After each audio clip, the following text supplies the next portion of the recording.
मेरे साथ बीजेपी की नेता आरती जुड़ गई हैं, बल्कि बीजेपी के राष्ट्रीय प्रवक्ता आरपी सिंह, सरदार आरपी सिंह जुड़ गए हैं। कांग्रेस के राष्ट्रीय प्रवक्ता आलोक शर्मा अब मेरे साथ हैं। आलोक शर्मा, ये क्या हुआ? ताल ठोक रहे थे, 65-70 की बातें कर रहे थे, ये तो आधे में घुस गए आप। 36 पर आपका आंकड़ा अभी दिखाई दे रहा है और 2 घंटे हो गए हैं 36 पर अटके हुए। संदीप भाई, अभी तक जो रुझान आ रहे हैं वो वास्तव में जो ग्राउंड पर रियलिटी थी, ग्राउंड पर जो दिखाई दे रहा था उससे भिन्न नजर आ रहे हैं। लेकिन अभी भी हमें पूरी उम्मीद है कि सरकार हमारी बनेगी। अब उसमें कितने आंकड़े बढ़ेंगे घटेंगे मैं नहीं कह सकता हूं, लेकिन हमारे लिए भी जिस तरह का हम सोच रहे थे वैसे आंकड़े नहीं हैं। लेकिन पूरी उम्मीद अभी भी है अगले 2 घंटे के अंदर अंदर कांग्रेस की सरकार बनेगी। इलेक्शन कमीशन भी तमाम आंकड़ों को जल्द से जल्द वेबसाइट पर डाले। हमारी ये आपकी खिसियात है क्या? चुनाव आयोग देरी कर रहा है, देरी। जम्मू कश्मीर में आपकी सरकार बनती दिख रही है, वहां देरी नहीं हो रही। मीठा मीठा गप गप, कड़वा कड़वा थू थू। देखिए, इसमें दोनों चीज़ों में फ़र्क है कि जहां पर हमारे हरियाणा में कई कैंडिडेट एरिया में जीत रहे हैं काउंटिंग में, जहां पर काउंटिंग सेंटर्स हैं, और इलेक्शन कमीशन की वेबसाइट पर उनको 2-2 घंटे से 1.5 घंटे से हारा हुआ ही चलाया जा रहा है। हमारा कहना है कि इलेक्शन कमीशन जो भी आंकड़े उनके पास आ रहे हैं तुरंत उनको डाले।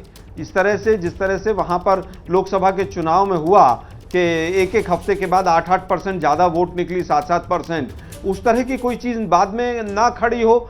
इलेक्शन कमीशन को चाहिए कि निष्पक्षता के साथ वो स्पीड पे काम करें। अति आत्मविश्वास तो नहीं ले डूबा। अति आत्मविश्वास, प्रधानमंत्री मोदी ने भी लगातार इस बात का जिक्र किया था कि भाई मध्य प्रदेश वाला हाल ना हो जाए। और ये सवाल का जवाब दें उससे पहले यहां पर मैं ये भी बता दूं, करनाल की सभी 5 सीटों पर बीजेपी आगे है। करनाल से सांसद मनोहर लाल खट्टर हैं, जिनका चेहरा भी पोस्टरों से हटा दिया गया था कि भाई खट्टर कहीं लायबिलिटी, एक बड़ा खतरा, डैमेज करने वाले ना बन जाएं बीजेपी के लिए। लेकिन 5 की 5 सीटों पर आगे, और गुरुग्राम की भी सभी 4 सीटों पर बीजेपी आगे, फरीदाबाद की 6 में से 5 सीटों पर बीजेपी आगे। तो ये जो लगातार हम बता रहे थे, 3 जो इलाके हैं जो गढ़ के रूप में उभरे हैं, किला बीजेपी का, जीटी रोड के दोनों तरफ का इलाका, पानीपत से ऊपर देखो, फरीदाबाद वाला इलाका, अहिरवाल वाला इलाका, इन सब इलाकों में अपनी मजबूती बीजेपी ने बरकरार रखी है।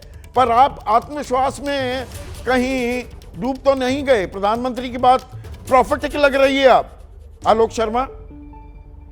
देखिए संदीप भाई, प्रधानमंत्री जी महोदय के तो बहुत सारे इंडिकेशंस थे। एक भी रोड शो नहीं कर पाए वो, एक भी रैली में कुर्सियां नहीं भरी, और जिस तरह का पलवल में स्टेटमेंट आया उससे बहुत सारे सवालिया निशान खड़े होते हैं। नायब सिंह सैनी के स्टेटमेंट से बहुत सारे सवाल खड़े होते हैं। लेकिन अभी उन चीज़ों का अभी डिस्कशन करने का समय नहीं है। अभी तो ये है कि पहले एक बार रिजल्ट आए तब हम बात करेंगे उस मुद्दे के ऊपर। मतलब मुझे पूरा कॉन्फिडेंस है अभी भी आएंगे तो ठीक है, वरना पूरी प्रक्रिया पर आप सवाल उठाएंगे।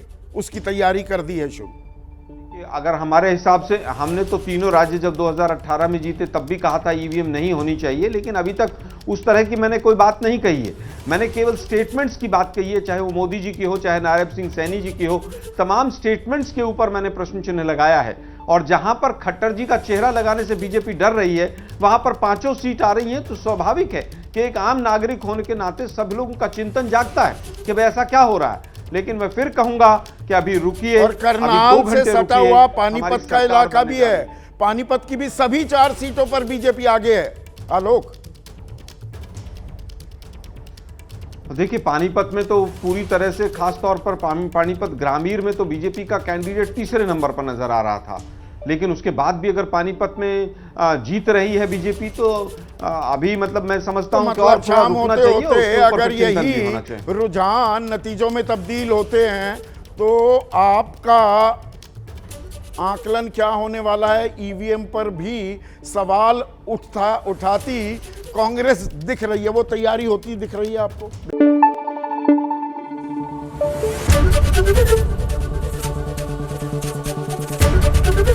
एबीपी न्यूज आपको रखे आगे।